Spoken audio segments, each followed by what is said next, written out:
ಈಗ ಹಾಗಿದ್ರೆ ಪ್ರತಿ ಸರಿ ಸ್ಕ್ಯಾನಿಂಗ್ ಈ ರೀತಿ ಎಲ್ಲ ಹೋಗ್ಬೇಕಾದ್ರೆ ಸರೋಗೇಟ್ ಮದರು, ಸೊ ಈ ದಂಪತಿಗಳು ಕೂಡ ಅವ್ರ ಜೊತೆಲಿ ಎನಿ ಟೈಮ್ ಇರಲೇಬೇಕಾಗತ್ತಾ? ಅವರ ಅವ್ರು ಇಷ್ಟಪಟ್ಟರೆ ಇರಬಹುದು.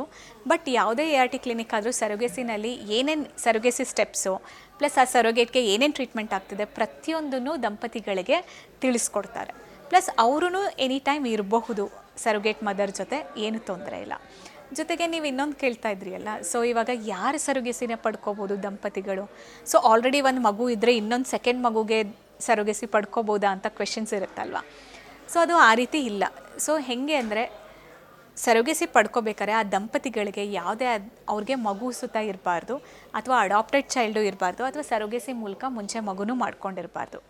ಪ್ಲಸ್ ಅವ್ರಿಗೆ ಏನಾದರೂ ಮಗು ಇದ್ದರೆ ಅದಕ್ಕೆ ತುಂಬ ಮೆಂಟಲಿ ರಿಟಾರ್ಡೆಡ್ ಅಂತ ಹೇಳ್ತೀವಲ್ಲ, ಬುದ್ಧಿಮಾಂದ್ಯತೆ ತುಂಬ ಜಾಸ್ತಿ ಇದ್ದು, ಅಥವಾ ಮಗುಗೇನಾದರೂ ಲೈಫ್ ಥ್ರೆಟನಿಂಗ್ ಕಂಡೀಷನ್ಸ್ ಅಂದರೆ ಅದರ ಜೀವಕ್ಕೆ ತೊಂದರೆ ಇದೆ, ಆ ಥರ ಏನಾದರೂ ಕಂಡೀಷನ್ಸ್ ಇದ್ದರೆ ಆವಾಗ ಸರೋಗೆಸಿನ ಆಪ್ಟ್ ಮಾಡ್ಕೋಬೋದು. ಓಕೆ, ಈಗ ಸಿಟಿಗಳಲ್ಲೆಲ್ಲ ಇದು ಹೆಚ್ಚಾಗೇ ಇದೆ. ಸೊ ಹಳ್ಳಿ ಕಡೆ ನೋಡೋದಾದರೆ ಈ ಬಗ್ಗೆ ಅಷ್ಟಾಗಿ ಗೊತ್ತಿರಲ್ಲ. ಸೊ ಅವರಿಗೆ ಯಾವ ರೀತಿ ತಿಳಿ ಹೇಳ್ಬೋದು ಜಾಗೃತಿ ಮೂಡಿಸೋ ಕೆಲಸದಲ್ಲಿ ಅಂತ ಹೇಳೋದಾದರೆ? ಇವಾಗ ಸಿಟಿನಲ್ಲಿ ಅಂದರೆ ಎಲ್ಲರಿಗೂ ಎಜುಕೇಟೆಡ್ ಇರ್ತಾರೆ, ಇಂಟರ್ನೆಟ್ ನೋಡ್ತಾರೆ, ಸೊ ಅದ್ರ ಬಗ್ಗೆ ತಿಳ್ಕೊತಾರೆ. ಎಷ್ಟೊಂದು ಜನ ಈ ಹಳ್ಳಿ ಕಡೆ ಎಲ್ಲ ಅವ್ರಿಗೂ ಮಕ್ಕಳು ಬೇಕಾಗಿರುತ್ತೆ, ಗರ್ಭಕೋಶದಲ್ಲಿ ತೊಂದರೆ ಇರುತ್ತೆ, ಹೋಗಲಿ ಬಿಡು ಅಂತ ಬಿಟ್ಬಿಟ್ಟಿರ್ತಾರೆ. ಸೊ ಆ ಥರದವರು ಅವ್ರಿಗೆ ಏನೇ ಡೌಟ್ ಇತ್ತು ಅಂದ್ರೂ ಬಂದು A R T specialist, I V F specialist ಹತ್ರ ಮೀಟ್ ಮಾಡಿ, ಸೊ ನೀಟಾಗಿ ಅವ್ರ ತೊಂದರೆಗಳನ್ನ ಡಿಸ್ಕಸ್ ಮಾಡಿದ್ರೆ ಡೆಫಿನೆಟಾಗಿ ಅವ್ರಿಗೂ ಸುತ್ತ ಅವರು ಮಗುನ ಪಡ್ಕೋಬೋದು ಸರೋಗೆಸಿ ಮೂಲಕ. ಇನ್ನೊಂದು ಏನಂದರೆ ಈಗ ತುಂಬ ಜನ ಕನ್ಫ್ಯೂಷನ್ಸ್ ಇರುತ್ತೆ ಇಷ್ಟೆಲ್ಲ ಇರೋದ್ರಿಂದ. ಸೊ ಈ surrogates mother, I V F, I V G ಈ ರೀತಿ ತುಂಬ ಇರೋದ್ರಿಂದ ಕನ್ಫ್ಯೂಷನ್ಸ್ ಇರುತ್ತೆ. ಸೊ ಇದ್ರ ಬಗ್ಗೆ ನೀವು ಡಿಫ್ರೆನ್ಸ್ ಹೇಳೋದಾದರೆ ಚಿಕ್ಕದಾಗೆ ಏನು ಅಂತ ಹೇಳಿ. ಸೊ ಇವಾಗ ಎಷ್ಟೊಂದು ಟ್ರೀಟ್ಮೆಂಟ್, ಇನ್ಫರ್ಟಿಲಿಟಿ ಟ್ರೀಟ್ಮೆಂಟ್ ಬಂದರೆ ನಾನಾ ಥರದ ಟ್ರೀಟ್ಮೆಂಟ್ಸ್ ಇರುತ್ತೆ. ಸೊ ಅದರಲ್ಲಿ ಒಂದು ಐ ಯು ಐ ಅಂತ ಹೇಳ್ತೀವಿ, ಇದು ಬೇಸಿಕ್ ಟ್ರೀಟ್ಮೆಂಟ್ ಇರುತ್ತೆ. ಸೊ ಇದರಲ್ಲಿ ನಾವೇನು ಮಾಡ್ತೀವಿ ಅಂದರೆ ಹೆಂಗಸರಲ್ಲಿ ಮೊಟ್ಟೆ ಬೆಳವಣಿಗೆಗೆಲ್ಲ ಮಾತ್ರೆಗಳನ್ನ ಕೊಟ್ಟು ಮೊಟ್ಟೆಗಳೆಲ್ಲ ಚೆನ್ನಾಗಿ ಬೆಳವಣಿಗೆ ಮಾಡಿಕೊಂಡು, ಸೊ ಅದು ಹೊಡ್ಕೊಳ್ಳೋ ಟೈಮಲ್ಲಿ ಅವರ ಯಜಮಾನ್ರದ್ದು ಸೆಮೆನ್ ಸ್ಯಾಂಪಲ್ ತೊಗೊಂಡು ಅದರಲ್ಲಿ ಡೆಡ್ ಸ್ಪರ್ಮ್ಸ್, ಅನ್ವಾಂಟೆಡ್ ಸ್ಪರ್ಮ್ಸ್ ಎಲ್ಲ ತೆಗೆದು ಒಳ್ಳೆ ಕ್ವಾಲಿಟಿ ಸ್ಪರ್ಮ್ಸ್ನ ಗರ್ಭಕೋಶಕ್ಕೆ ಹಾಕ್ತೀವಿ. ಇದನ್ನು ಐ ಯು ಐ ಅಂತ ಹೇಳ್ತೀವಿ, ಅಂದರೆ ಇಂಟ್ರಾಯುಟ್ರೈನ್ ಇನ್ಸೆಮಿನೇಷನ್. ಸೊ ಇದರಲ್ಲಿ ಒಂದು 15 to 20% ಸಕ್ಸಸ್ ರೇಟ್ ಇರುತ್ತೆ. ಸೊ ಇದು ಪದೇ ಪದೇ ಫೇಲ್ ಆಗ್ತಾ ಇದೆ ಅಂದರೆ next step I V F ಅಂತ ಹೇಳ್ತೀವಿ. So that is in vitro fertilisation. ಈ ಪ್ರೊಸೀಜರಲ್ಲಿ ಏನು ಮಾಡ್ತೀವಿ ಅಂದರೆ ಹೆಂಗಸರಿಗೆ 10 ರಿಂದ 12 ದಿವಸ ಇಂಜೆಕ್ಷನ್ಸ್ ಕೊಡ್ತೀವಿ. ಇಂಜೆಕ್ಷನ್ಸ್ ಕೊಟ್ಟು ಮೊಟ್ಟೆಗಳನ್ನೆಲ್ಲ ಬೆಳವಣಿಗೆ ಮಾಡಿ ಆ ಮೊಟ್ಟೆಗಳನ್ನೆಲ್ಲ ಹೊರಗೆ ತೆಗಿತೀವಿ. ಸೇಮ್ ಅವ್ರ ಯಜಮಾನ್ರ ಸ್ಪರ್ಮ್ಸ್ ತೊಗೊಂಡು ಮೈಕ್ರೋಸ್ಕೋಪ್ ಅಂಡರ್ ಆ ಮೊಟ್ಟೆಗಳಿಗೆ ಸ್ಪರ್ಮ್ಸನ್ನು ಇಂಜೆಕ್ಟ್ ಮಾಡ್ತೀವಿ.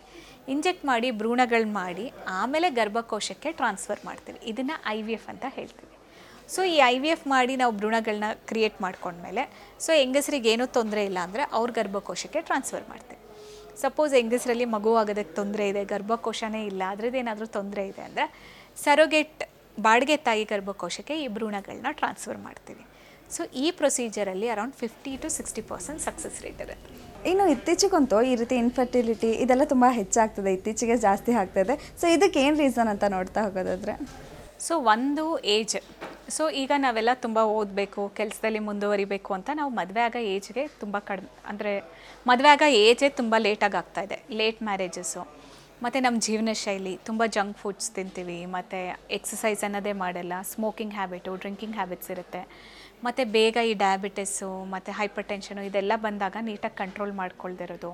ಸೊ ಮತ್ತು ಪೊಲ್ಯೂಷನ್ನು, ಹೊರಗಡೆ ಎಷ್ಟು ಪೊಲ್ಯೂಷನ್ಸ್ ಇದೆ, ನಾವು ತಿನ್ನೋ ಆಹಾರದಲ್ಲಿ, ಬಳಸೋ ಪ್ಲಾಸ್ಟಿಕ್ಸಲ್ಲಿ, ಬಳಸೋ ವಸ್ತುಗಳಲ್ಲಿ ಪ್ರತಿಯೊಂದರಲ್ಲೂ ಕೆಮಿಕಲ್ಸ್ ಇದೆ, ನಾವು ಯೂಸ್ ಮಾಡೋ ಪರ್ಫ್ಯೂಮ್ಸು, ಕಾಸ್ಮೆಟಿಕ್ಸು ಇದರಲ್ಲೆಲ್ಲ.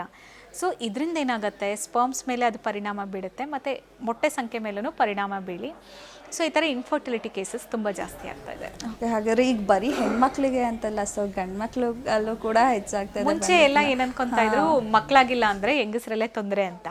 ಇತ್ತೀಚೆಗೆ ನಾವೆಲ್ಲ ಚೆಕ್ ಮಾಡಿದ್ರೆ ಸೊ 40% ಹೆಂಗಸರಲ್ಲಿ ತೊಂದರೆ ಇದ್ದರೆ 40% ಗಂಡಸರಲ್ಲೂ ಸುತ್ತ ತೊಂದರೆ ಇದೆ.